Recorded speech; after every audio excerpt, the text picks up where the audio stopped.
همان خوش بوما يا شوف جراني جهد ماشي نقول قبل خوش بوما الوقت كيف قلت؟ وانا بكتي جوال والله ما شاء الله اثنين يا بلا في شيء قبل تخسر يا همان كايك جولك جول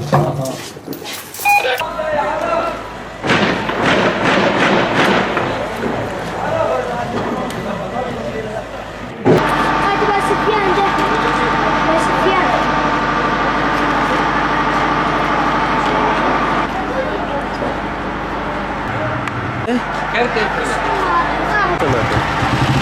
هو 5 6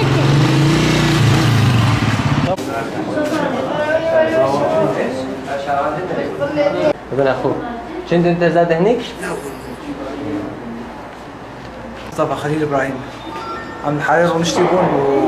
وبش زاروك ليست البردري ونشتغل مريت معنا قذيفاكات وارتاح حركة عالم بش بريندال وبش باتوا بش شقة في العرض قالك والله لما زار عرضي بش العرضي بون عالم لوين منطقة توب ليكت قذيفة ليكت يعني نقطة عسكرية ومستوى لا نقطة بش مدني بون بش زاروك بتوجه ايه بريال بش تون بش زاروك شخور بردري ليست الوان هذا شو القذيفة الوكت؟ والله ما يقدي تم نلحقين هم زاروك ما داها بدون ما بالمستشفى بش زاروك بالعرضي بون فانا ما بش بدان بدون ما خبر المستشفى يلا احمد اخوي يلا ابو يلا يلا خلص يخلص الاسعاف ما تعرف فتح